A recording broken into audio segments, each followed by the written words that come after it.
Okay, Kirk Cousins had a lot of great stats for him, and I looked them up today. Last year was the highest completion percentage he's had. It was the most touchdowns he's thrown, the most yards he's thrown for, but he didn't get him to the playoffs. He had an 8-7-1 record as a starter, and he admitted the next level for him is getting the wins. And he even said, which kind of surprised me that he put it this bluntly, but he said, to date, I'm a 500 quarterback, and I need to be better than that if you want to be considered, a really good quarterback in this league. And I completely agree with him. He needs to play better in pressure situations, end of game, third down, all of that sort of stuff. He needs to be better at, but I also do think that they put him in some really tough situations last year by not running the ball enough, not running it effectively enough, not having a good enough offensive line. And those are all excuses for him.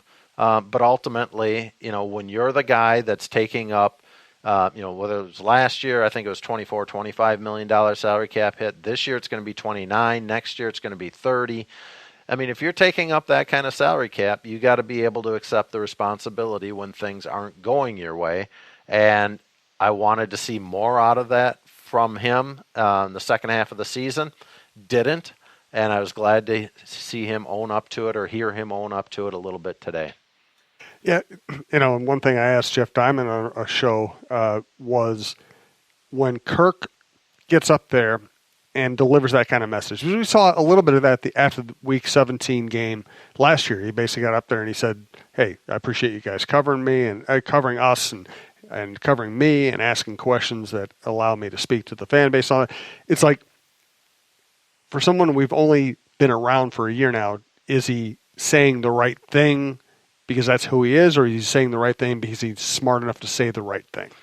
I think he's very polished in public relations and that sort of thing. And that's fine. And there's nothing wrong with that, right, per se. If you're believable. Right. And I didn't always believe him last year. Mm-hmm. Another thing I liked that he said today, though, was he talked about some of the analytics that people have referenced, how much better he is as a play-action passer. And I looked that up on Pro Football Focus. He is the number 3 quarterback as far as how much his completion percentage improves from play action to when he doesn't have play action. Tom Brady was number 1, Phillip Rivers number 2, and Cousins was tied with Cam Newton for number 3. But I liked the fact when he was talking about the analytics department here, which has expanded with the Vikings, that he's telling them, send me whatever you think is relevant, good or bad. And I do think that he takes that to heart. I think he's very studious. I think he looks at things that he needs to do to improve. And so if they can tell him things about, whatever it may be, he brought up the fumbles on his own today, which I also appreciated. And basically said, well, what the analytics department has told him about his fumbles is he's about on par for the number of fumbles he has according to the rest of the starters in the league. What really kind of turned the narrative last year, however, was he lost a lot of those fumbles. Now, I don't know if that's necessarily him, not going after it, or there just wasn't an offensive lineman. Those things are kind of hard to figure out in my mind. Like, just the ball is going to bounce strange and people are going to miss it on a fumble and things like that. But, I'm certainly not going to say he's Jeff George. I don't know if you remember Jeff George. I remember that game against Kansas City. Basically wrote him off. Yep. And he looked at him and said, okay, this guy doesn't care. Yep. Boom. Yeah, I think he fumbled the ball coming away from center and then didn't just even backed away from he didn't even try and let for everybody else scramble. Yes, and that was a big moment in his Vikings career. And yes. I also say, if you remember, Kirk Cousins sacrificing his body to get a first down in his first game as a Viking. So I don't question his toughness. No, and I don't question his desire to improve either. I just think that when things aren't going great for him or for the team, there could be a little bit better accountability. You see quarterbacks sometimes throw themselves under the bus even when it's not their fault on a certain play, whether it was an interception or a fumble.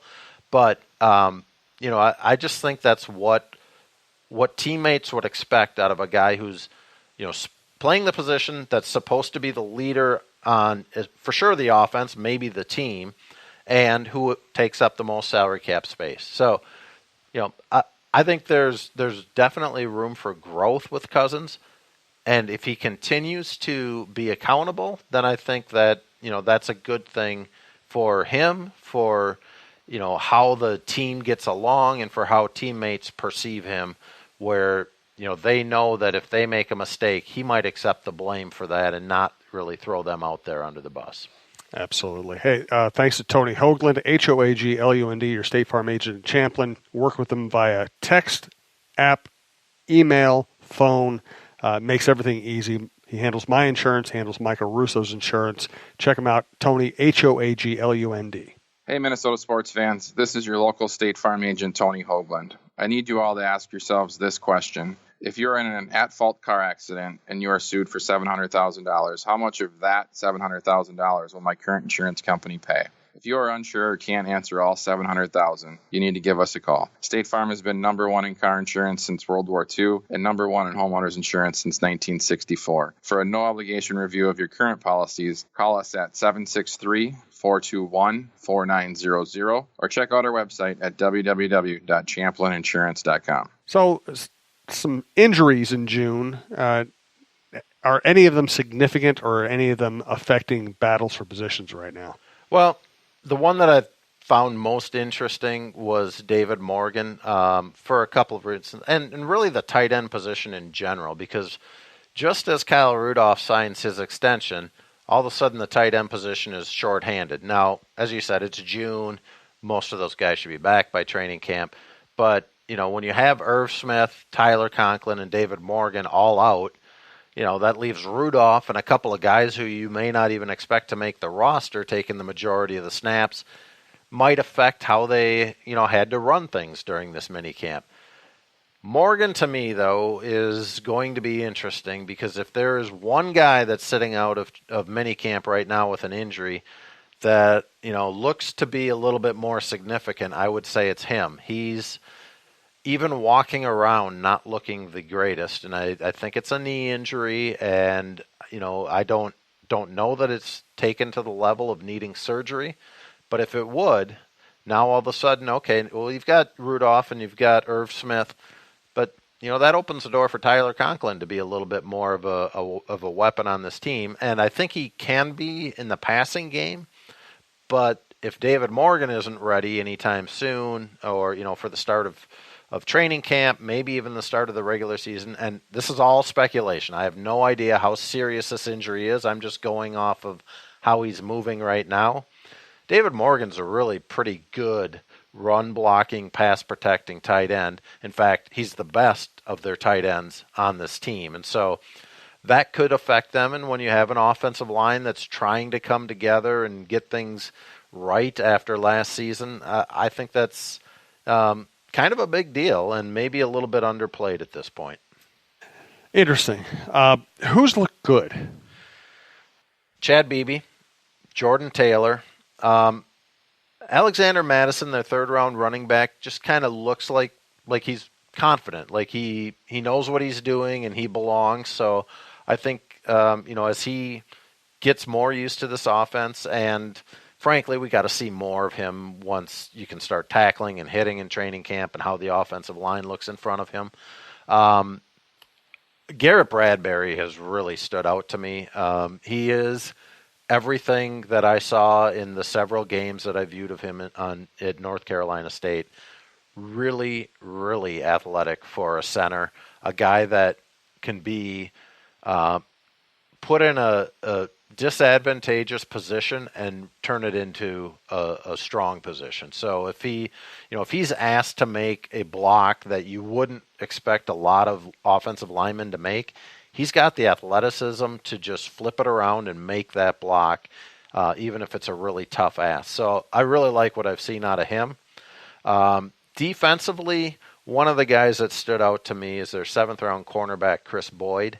Now, there's not going to be a lot of playing time for him because, they're pretty deep in front of him. But with Holton Hill suspended for the first 4 games, maybe there's an opportunity there, or injury, or, when does Mike Hughes come back? That's going to be a big question entering training camp. So those are some of the young guys that I think have looked really good. Irv Smith hasn't done anything in mini camp, and OTAs, he shows the athleticism, but he's not that big Kyle Rudolph target in the middle of the field. Bite Squad now has unlimited delivery. Subscribe for $5.99 a month. You get free delivery on all Bite Squad orders within a 4-mile radius. They've added a bunch of restaurants in Minneapolis. They've added a bunch of restaurants in the suburbs. They make life really easy. No dishes, no waiting, no reservations, no traffic. They deliver breakfast. They deliver lunch wherever you are, including your office. Obviously, dinner at home or in your office. Late night. And think about how much it costs to buy like a beer or a drink in a restaurant. You can sit home, get restaurant quality food, have your drink your beer out of your fridge, which is about 1/8 of the price. And again, just makes life really easy. BiteSquad.com, the Bite Squad app, and you can also subscribe for free delivery all month. The most important question, Tim, how does Adam Thielen's golf swing look? Really, really good. It just sickens me. So the Vikings had their charity golf tournament out at Mystic Lake last week, and it's incredible to me how smooth of a swing he has and how far he can hit the ball. Now, I don't know that he played all that well just based off of his reaction a couple times for him.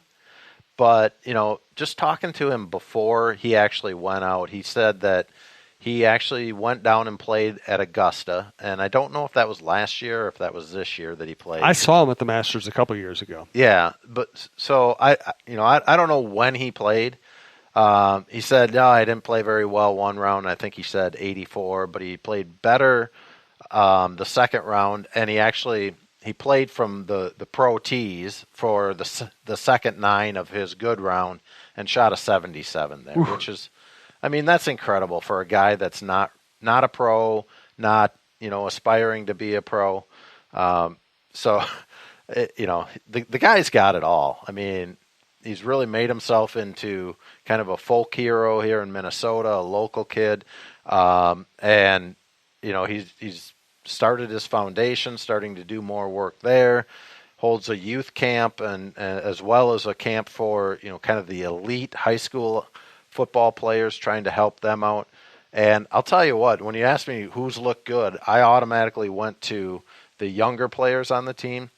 Nobody has looked as good overall on this team as Thielen has. He has been making some really good contested catches, just finding the zones, and Stephon Diggs has looked really good too. He seems to have a better feel for the soft spot and zones or the levels between linebackers and safeties, and so I think those two are really hitting it off well with Kirk Cousins in this offseason. You mentioned Bradbury. Anything else stand out about the offensive line?